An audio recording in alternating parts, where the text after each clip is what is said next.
Kamu terbiasa menjadi mercusuar bagi orang lain. Kamu menerangi jalan bagi orang-orang terdekat, membakar dirimu sendiri hingga habis. Tapi katakan sejujurnya, siapa yang akan menyinarimu ketika kegelapan menebal di sekeliling dan kamu tidak tahu kemana harus pergi? Hela napas, kamu tidak sendirian lagi. Bantuan sudah ada di sini. Bayangkan kamu sendirian di hutan malam, di kejauhan menyala empat api. Kemana jiwamu yang kedinginan akan tertarik? Pertama, tua, tembaga, dengan cahaya ambar yang hangat. Darinya tercium aroma rumah nenek dan ketenangan. Kedua, aneh, rapuh, penuh dengan percikan yang berkelip. Seolah kawanan kunang-kunang menari di dalam kaca. Ketiga, dingin, menusuk, seperti sinar bulan. Cahaya esnya memotong kegelapan hingga tembus. Keempat, merah tua, pekat, mistis. Cahayanya berdenyut, bagaikan jantung yang hidup. Jangan berpikir dengan kepala. Sekarang insting pertahanan diri berbicara untukmu. Pergilah ke cahaya ini, dan aku akan mengungkapkan siapa dari penjaga tak kasat mata yang berdiri di belakangmu sekarang untuk membawamu menuju kebahagiaan. Kamu memilihnya. Lentera tembaga tua, usang dimakan waktu, penyok oleh kehidupan, tetapi masih menyala. Lihatlah bagaimana cahaya menembus kaca yang agak keruh. Ini bukan kilau listrik yang dingin. Di dalamnya ada api yang hidup. Api kecil di sumbu yang dinyalakan seseorang dengan hati-hati dan dijaga agar tidak padam. Mendekatlah. Apakah kamu merasakannya? Darinya berhembus kehangatan, kehangatan yang asli. Aroma lilin leleh dan kayu tua. Aroma dapur nenek, di mana selalu tercium bau kue pai dan rasa aman. Aroma rumah, bukan dinding dan perabot, melainkan perasaan tak kasat mata itu, ketika kamu bisa menghela napas dan menjadi dirimu sendiri. Lentera ini dipilih oleh mereka, yang sendirinya telah menjadi rumah seperti itu bagi orang lain. Kamu adalah orang yang menopang dunia. Bukan dunia para politisi dan revolusi yang bising. Dunia yang sunyi, yang asli. Dunia di mana anak-anak kenyang, di mana suami tahu kemejanya akan disetrika, di mana orang tua yakin kamu akan mengatasinya, di mana teman-teman meneleponmu justru ketika mereka merasa buruk. Dari luar kamu tampak sederhana, biasa saja. Tidak ada yang heroik, hanya seorang wanita, hanya seorang ibu, hanya seorang istri. Tapi mereka yang melihat lebih dalam, melihat di dalam dirimu ada batang baja. Batang yang tidak bengkok ketika segala sesuatu di sekeliling runtuh. Kamu bisa menciptakan kenyamanan dari kekacauan. Mengubah apartemen sewaan menjadi sarang yang nyaman. Menyiapkan pesta dari 3 butir kentang. Menemukan kata-kata yang tepat ketika orang lain kehabisan kata-kata. Orang-orang datang kepadamu untuk menghangatkan diri. Selalu begitu. Sejak kecil, kamu adalah gadis yang didatangi teman-teman saat istirahat. Teman yang ditelepon jam 3 pagi. Wanita yang di dekatnya orang merasa, di sini boleh. Tapi jawablah dengan jujur. Siapa yang menghangatkanmu? Inilah dia, bayanganmu. Rasa sakit rahasiamu yang kamu sembunyikan begitu dalam, hingga terkadang kamu sendiri melupakannya. Sindrom Atlas. Kamu menahan langit di pundakmu. Setiap hari, setiap jam. Dan bagimu sepertinya, jika kamu bersantai sedetik saja, sehela napas saja, semuanya akan runtuh. Anak-anak tidak akan sanggup, suami akan tersesat, orang tua akan kecewa, dunia akan retak. Karena itu kamu tidak bersantai, tidak pernah. Kamu belajar tetap berdiri saat sakit, menangis di kamar mandi agar suara air meredam isak tangis. Tersenyum ketika di dalam semuanya mati rasa karena kelelahan. Berkata aku tidak butuh apa-apa, padahal sebenarnya kamu butuh begitu banyak. Hanya agar seseorang memeluk dan berkata, istirahatlah, aku yang pegang, tapi kamu diam. Karena suatu hari kamu memutuskan, meminta itu memalukan, membutuhkan itu kelemahan. Dan yang paling menyakitkan, kamu melihat bagaimana pengorbananmu dianggap sebagai hal yang semestinya. Tidak ada yang bilang terima kasih untuk kemeja yang disetrika. Tidak ada yang memperhatikan bahwa kamu belum makan saat memberi makan semua orang. Tidak ada yang bertanya mengapa ada lingkaran hitam di bawah matamu. Mereka hanya terbiasa bahwa kamu ada, seperti udara, seperti dinding rumah, dan karena itu terkadang terasa begitu dingin di dalam, hingga ingin melolong. Tapi kamu memiliki karunia yang mungkin tidak kamu sadari. Intuisimu. Kamu merasakan kebohongan, bukan dengan pikiran, tapi dengan kulit. Dengan merinding di tengkuk. Dengan rasa dingin di punggung. Kamu memindai suami sejak dari ambang pintu. Dari bunyi kunci di lubang pintu kamu sudah tahu bagaimana harinya. Kamu melihat ketika anak berkata semuanya baik-baik saja, padahal sebenarnya menelan air mata. Kamu membaca orang seperti buku yang terbuka, dan seringkali tahu kebenaran sebelum mereka mengatakannya padamu. Ini adalah kekuatanmu, tapi ini juga kutukanmu, karena melihat terlalu banyak itu menyakitkan. Dalam hubungan kamu memberi banyak, terlalu banyak. Kamu adalah api unggun tempat orang-orang kedinginan menghangatkan diri. Dan karena itu seringkali orang-orang dinginlah yang datang kepadamu. Mereka yang ingin mengambil kehangatanmu, tapi tidak bisa memberikan milik mereka. Kamu memeluk, mereka menerima. Kamu mencurahkan jiwa, mereka mengangkat bahu. Kamu tidak butuh orang yang perlu diselamatkan. Kamu butuh dinding untuk bersandar. Pasangan yang akan berkata, hari ini aku. Kamu istirahat. Orang yang akan menyadari kelelahanmu sebelum kamu jatuh. Kamu pantas mendapatkan yang seperti itu. Dengar? Kamu pantas. Dan sekarang pesan dari penjagamu. Dia berdiri di dekat lentera tua ini dan menatapmu dengan kelembutan. Dan inilah yang dia bisikkan. Berhentilah menyelamatkan semua orang. Selamatkan dirimu sendiri terlebih dahulu. Kamu tidak akan mengkhianati orang terdekat jika kamu membiarkan dirimu beristirahat. Kamu tidak akan menjadi ibu yang buruk jika kamu berkata, hari ini aku tidak bisa. Kamu tidak akan menghancurkan keluarga jika kamu meminta bantuan. Apimu tidak tak terbatas. Jika kamu terbakar habis, siapa yang akan bersinar? Izinkan dirimu menjadi lemah, walau kadang-kadang, walau hari ini. Jika kata-kata ini tentangmu, jika kamu mengenali dirimu dalam lentera ini, tulis di komentar, saya menerima kepedulian terhadap diri saya sendiri. Biarkan kata-kata ini menjadi langkah pertama, kecil tapi nyata. Lepaskan beban dari pundak, setidaknya untuk saat ini. Kamu sudah cukup lama menahan langit. Sekarang giliranmu untuk beristirahat. Kamu memilihnya. Tentu saja kamu memilih yang ini. Bagaimana mungkin sebaliknya? Lihatlah dia. Ini bahkan bukan lentera dalam arti biasa. Ini adalah bola kaca, rapuh, tanpa bobot, pada rantai ulir yang tipis. Di dalamnya tidak ada sumbu, tidak ada lilin, tidak ada api. Di sana ada sesuatu yang sama sekali berbeda. Percikan. Puluhan api kecil, ungu, biru, berkelip. Mereka berputar di dalam kaca, seolah menari mengikuti musik yang hanya mereka yang dengar. Kadang membeku, lalu terbang lagi, kacau, gembira, bebas. Mendekatlah. Apakah kamu merasakannya? Darinya berhembus keringanan, kesejukan malam musim panas. Di suatu tempat di batas pendengaran, denting halus seolah angin mengayunkan lonceng kristal. Dan di udara, aroma bunga malam, melati, embun bulan, sesuatu yang tak kasat mata yang hanya ada dalam dongeng. Lentera ini dipilih oleh mereka yang masih percaya pada dongeng. Kamu bukan dari dunia ini, dan kamu tahu itu, selalu tahu, sejak masa kecil. Anak-anak lain bermain toko-tokoan, dan kamu berbicara dengan pohon. Gadis-gadis lain bermimpi tentang suami kaya, dan kamu bermimpi tentang perjalanan ke ujung pelangi. Orang lain menjadi dewasa, menjadi serius, dan kamu menyimpan sesuatu yang telah hilang dari mereka. Anak batin, yang hidup, yang asli, yang sampai sekarang terdiam saat melihat salju pertama. Yang memanjatkan keinginan pada bintang jatuh, dan percaya bahwa itu akan terkabul.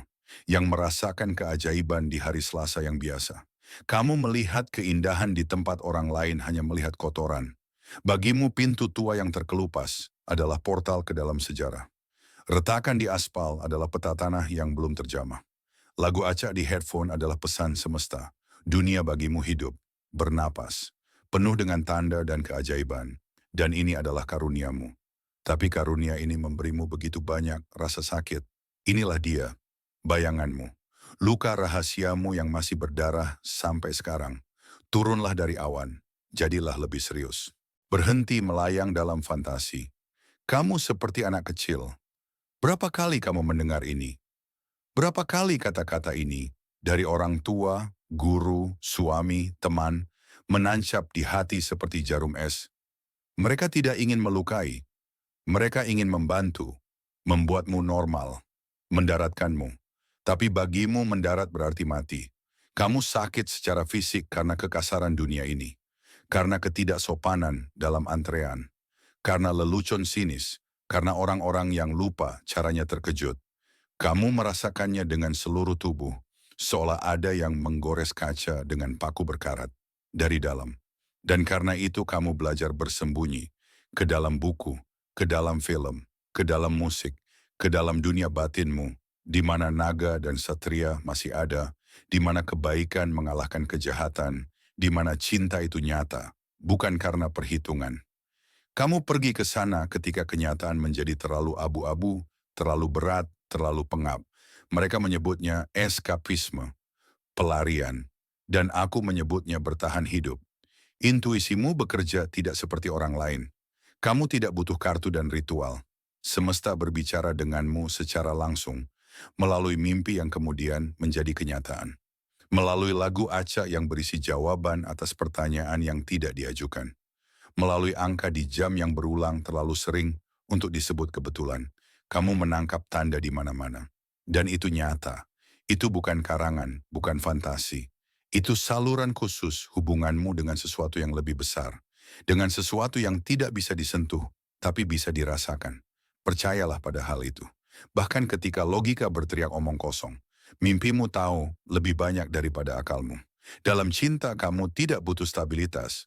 Bukan dompet, bukan bahu yang bisa diandalkan. Kamu butuh jiwa.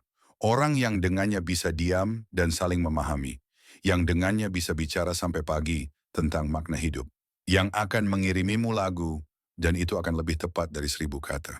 Yang akan melihat matahari terbenam dan berkata, lihat warna apa itu, dan bukan saatnya pulang, besok bangun pagi. Tanpa romansa kamu mengering, tanpa kedalaman kamu tercekik, tanpa getaran tinggi kamu kehilangan dirimu, sepotong demi sepotong. Kamu tidak banyak menuntut, kamu hanya tahu bahwa yang asli itu ada. Dan tidak siap menukarkan hatimu untuk yang kurang dari itu. Dan sekarang, pesan dari penjagamu. Dia melayang di dekat bola kristal ini, ringan, berkilauan, hampir tak terlihat. Dan inilah yang dia bisikkan di telingamu. Jangan biarkan mereka memadamkan cahayamu. Keanehanmu bukan kesalahan.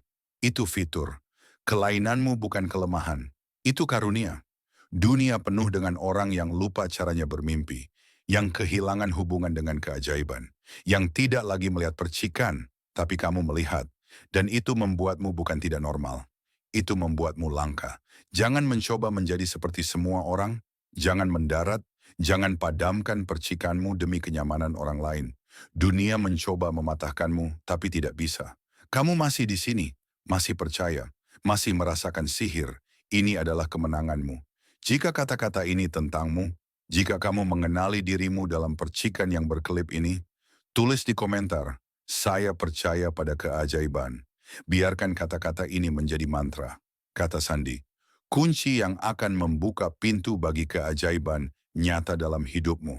Semesta mendengar mereka yang percaya, dan kamu percaya, dan selalu percaya. Kamu memilihnya, dan aku tidak ragu sedetik pun. Kamu tidak mungkin memilih yang lain. Lihatlah dia, tegas, memanjang, hampir keras dalam keindahannya. Tidak ada ikal, tidak ada hiasan, hanya garis-garis bersih yang menjulang ke atas. Seperti menara katedral gotik. Atau seperti menara benteng elf dari legenda kuno. Di dalamnya bukan api, bukan percikan. Di sana ada kristal, putih, sempurna. Bersinar dari dalam dengan cahaya dingin yang menusuk. Cahaya ini tidak berkedip. Dia memotong kegelapan seperti laser, seperti pisau bedah ahli bedah, seperti tatapan yang darinya tidak mungkin bersembunyi. Mendekatlah.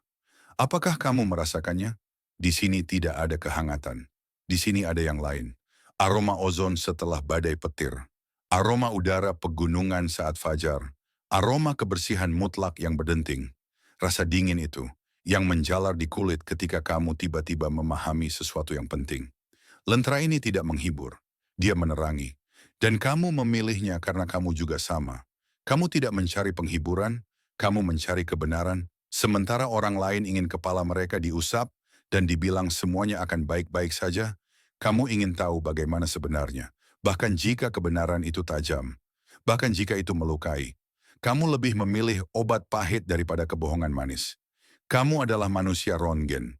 Kamu melihat orang hingga tembus. Bukan karena ingin, hanya tidak bisa sebaliknya. Seseorang membuka mulut dan kamu sudah tahu, dia bohong. Seseorang tersenyum dan kamu membaca ketakutan di sudut mata. Seseorang berpura-pura menjadi pahlawan dan kamu melihat anak kecil yang ketakutan di balik fasad itu. Kamu membenci gosip, intrik, obrolan kosong, kebodohan yang menyamar sebagai kebijaksanaan. Orang-orang yang bicara banyak tapi tidak mengatakan apa-apa. Kamu secara fisik lelah dengan pembicaraan yang tidak ada isinya. Tapi dalam krisis, kamu satu-satunya yang mempertahankan ketenangan es. Ketika semua orang di sekitar panik, berteriak, berlarian, kamu berdiri di tengah kekacauan dan berpikir, menganalisis, mencari jalan keluar, dan menemukannya sementara yang lain masih menangis. Mereka nanti akan bilang terima kasih, atau tidak bilang. Bagimu pada umumnya itu tidak masalah. Tapi karunia ini ada harganya. Inilah dia, bayanganmu. Rasa sakitmu yang paling dalam, yang hampir tidak pernah kamu ceritakan kepada siapapun. Kesedihan karena kecerdasan. Sulit bagimu menemukan yang setara. Orang yang dengannya bisa bicara sungguh-sungguh, tanpa menyederhanakan, tanpa menjelaskan hal yang jelas, tanpa berpura-pura lebih bodoh dari dirimu sebenarnya. Kamu lelah menjadi yang paling pintar di ruangan. Lelah melihat bagaimana orang tidak mengerti hal dasar. Lelah menunggu sampai mereka mengejar pemikiranmu. Dan orang-orang merasakannya. Mereka takut pada tatapanmu. Tatapan yang itu, tenang, mempelajari, melihat. Bagi mereka sepertinya kamu menatap mereka seperti buku yang terbuka. Bahwa kamu melihat dosa mereka, kelemahan mereka, kebohongan mereka, dan mereka benar kamu melihat. Karena itu mereka menjagamu di kejauhan, menyebutmu dingin, sombong, angkuh. Tapi mereka tidak tahu yang utama. Ini adalah baju zirah, dinding es yang kamu bangun untuk melindungi diri.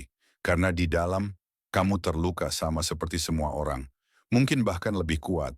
Hanya saja kamu belajar untuk tidak menunjukkannya. Belajar mengubah rasa sakit menjadi analisis, air mata menjadi kesimpulan, kekecewaan menjadi pelajaran. Kamu sering merasa kesepian, bahkan di keramaian, bahkan di antara teman, bahkan di samping orang yang menyebut dirinya dekat. Seolah antara kamu dan dunia ada dinding kaca. Kamu melihat semuanya, mengerti semuanya, tapi tidak bisa menyentuh. Ini adalah kesepian orang yang tahu terlalu banyak. Intuisimu istimewa. Kamu tidak punya penglihatan, mimpi, tanda. Kamu punya pengetahuan langsung. Kamu tahu begitu saja. Tanpa bukti, tanpa rantai logika, tanpa penjelasan. Informasi datang kepadamu sudah jadi, seperti file yang diunduh ke kepala. Kamu merasakan bencana sebelum itu terjadi. Tahu siapa yang tidak boleh dipercaya, bahkan sebelum pembicaraan pertama. Mengerti bagaimana situasi akan berakhir ketika itu baru saja dimulai. Dan yang paling menyiksa, kamu hampir selalu benar. Lingkaran kepercayaanmu adalah benteng. Sedikit yang bisa masuk ke dalam, sangat sedikit. Kamu bertahun-tahun menguji orang sebelum membiarkannya lebih dekat. Dan jika dia lolos, kamu akan setia sampai akhir. Tapi jika dia berkhianat, kamu tidak pernah memaafkan pengkhianatan. Bukan karena pendendam, karena bagimu itu tidak mungkin. Kepercayaan yang sekali hancur tidak bisa direkatkan. Orang itu hanya berhenti ada di duniamu. Bersih, final, tanpa drama dan skandal. Lebih baik sendiri daripada dengan sembarang orang. Ini aturanmu, perlindunganmu, pilihanmu. Dan sekarang, pesan dari penjagamu. Dia berdiri di dekat sinar kristal ini, tegas, jelas, tenang. Dan inilah yang dia katakan, matikan kepala, hidupkan hati. Kamu terbiasa mengendalikan semuanya. Memperhitungkan langkah, memprediksi konsekuensi, memegang kendali setiap situasi. Tapi ada hal-hal yang tidak bisa dipahami dengan akal, yang perlu dirasakan begitu saja. Masalah yang menyiksamu sekarang, itu tidak akan selesai dengan analisis. Jawaban akan datang ketika kamu berhenti mencarinya dengan kepala. Ketika kamu melepaskan kendali, ketika kamu mengizinkan dirimu percaya begitu saja, itu menakutkan. Aku tahu, bagimu sangat menakutkan. Tapi cobalah, jika kata-kata ini tentangmu, jika kamu mengenali dirimu dalam sinar es ini, tulis di komentar, saya melihat kebenaran. Biarkan kata-kata ini menjadi kunci. Intuisimu akan mendengar dan memberimu jawaban yang kamu cari. Jelas, tepat, seperti sinar cahaya putih menembus kegelapan. Apakah kamu siap melihat? Kamu memilihnya, dan aku merasakannya bahkan sebelum kamu melangkah. Sesuatu yang kuno bergerak dalam kegelapan. Sesuatu mengenali miliknya. Lihatlah dia. Lentera ini bukan untuk jiwa yang lemah. Besi cor tempa yang berat, menghitam karena waktu. Pola ulir yang mirip lidah api yang membeku. Dan kacanya bukan transparan, tapi kaca patri. Merah, oranye, merah tua. Seolah seseorang menangkap matahari terbenam dan mengurungnya di dalam. Cahaya yang dipancarkannya pekat, kental. Dia tidak menerangi, dia menyelimuti. Jatuh ke tanah sebagai bayangan berat yang bergerak, seolah hidup. Seolah sesuatu bernapas di dalam cahaya ini. Mendekatlah. Apakah kamu merasakannya? Panas, bukan hangat, justru panas. Yang naik dari bara api, yang hidup di kedalaman gunung berapi. Di udara, aroma asap, logam panas, dupa kuno. Aroma kekuatan, aroma sihir. Lentera ini dipilih oleh mereka yang di dalamnya menyala api yang tidak mungkin dipadamkan. Di dalam dirimu hidup jiwa kuno. Kamu tahu ini, merasakannya, di suatu tempat di tingkat tulang, di tingkat darah. Kamu bukan pertama kali di sini, bukan pertama kali menjalani hidup ini.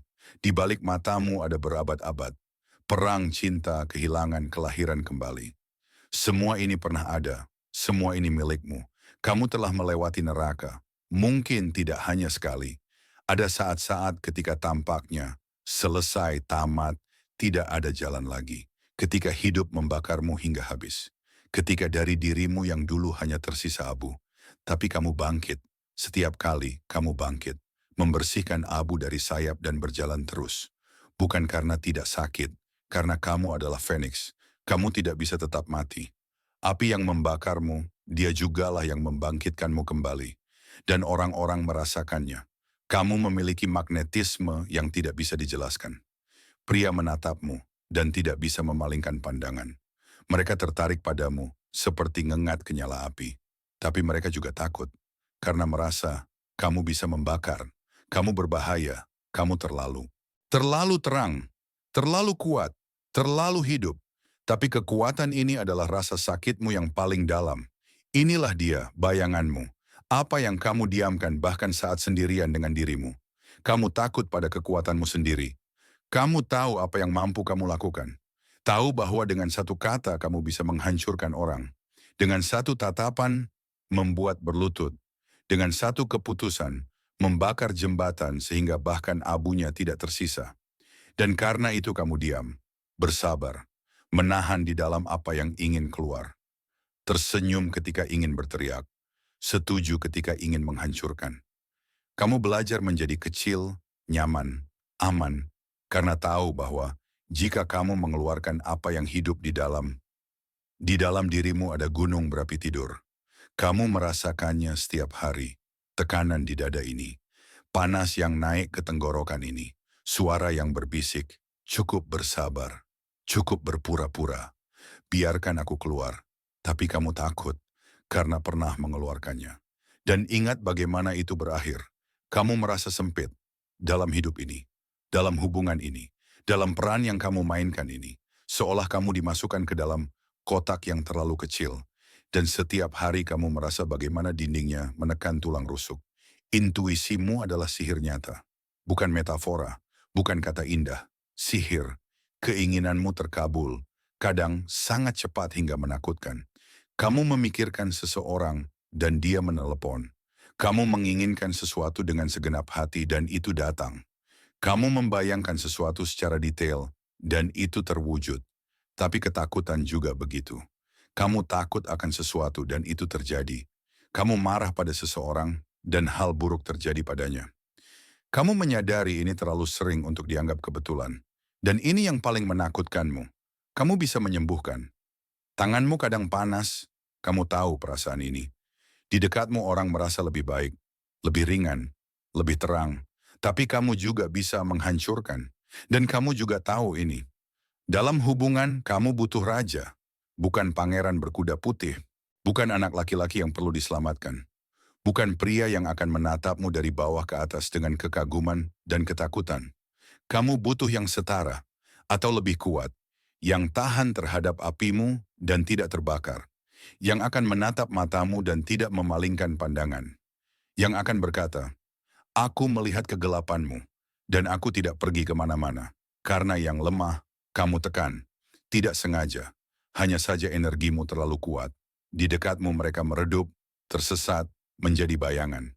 Dan kamu menderita karenanya, merasa bersalah, mencoba menjadi lebih kecil, lebih pelan, lebih tak terlihat. Tapi ini bukan jalan keluar. Dan sekarang, pesan dari penjagamu. Dia berdiri di dekat nyala merah tua ini. Kuno, perkasa, tidak sepenuhnya manusia. Dan inilah yang dia katakan. Terimalah kegelapanmu. Dia adalah bagian dari cahayamu. Kamu tidak jahat, kamu utuh. Di dalammu ada cahaya dan bayangan. Ada kelembutan dan kemurkaan. Ada kemampuan menyembuhkan dan kemampuan menghancurkan. Ini bukan kutukan. Ini kepenuhan. Cukup takut menjadi jahat. Cukup menyembunyikan cakar. Cukup meminta maaf atas kekuatanmu. Sekarang waktunya transformasi. Gunung berapi bangun. Fenix siap bangkit dari abu lagi. Tapi kali ini, kamu memilih akan berubah menjadi apa? Jika kata-kata ini tentangmu, jika kamu merasakan panas dari api kuno ini, tulis di komentar, saya menerima kekuatan saya. Biarkan kata-kata ini menjadi kunci. Izinkan dirimu menjadi siapa kamu sebenarnya selama ini. Lepaskan naga itu. Dia sudah menunggu terlalu lama. Saatnya menyala tanpa terbakar habis. Berhentilah sejenak. Rasakan apa yang berubah. Di sana, di dada, sesuatu yang hangat. Sesuatu yang belum ada beberapa menit yang lalu. Api kecil yang menyala dan kini berkelip di kedalaman terdalam. Hari ini kamu bertemu dengan penjaga tak kasat matamu. Dia menemukanmu dalam kegelapan. Dia mengulurkan lentera padamu yang memang ditakdirkan hanya untukmu. Dan sekarang cahaya ini ada di dalam. Bukan di luar, bukan digambar di layar, di dalam jiwamu. Dia tidak akan pergi kemana-mana. Dia milikmu selamanya. Ingat perasaan ini, karena hidup akan kembali melemparkan malam-malam gelap padamu. Akan ada saat-saat ketika tampaknya sudah tidak ada kekuatan lagi. Ketika ketakutan mencengkeram tenggorokan. Ketika kesepian menutupi hingga kepala. Dan saat itu ingatlah cahaya ini. Tutup mata, letakkan tangan di hati, rasakan kehangatan lenteramu. Dia menyala, dia selalu menyala. Bahkan ketika kamu melupakannya. Kegelapan tidak bisa mengalahkan dia yang bersinar dari dalam. Dan kamu bersinar. Sekarang, pasti. Untuk memperkuat hubungan dengan penjaga dan mendapatkan bantuannya dalam 24 jam ke depan, tulis di komentar, cahaya menuntunku. Kata-kata ini bukan sekadar huruf. Ini kode, kata Sandi. Jembatan antara kamu dan dia yang mulai sekarang menjaga jalanmu. Tulis dan rasakan bagaimana hubungan menjadi lebih kuat. Aku percaya padamu dan penjagamu juga.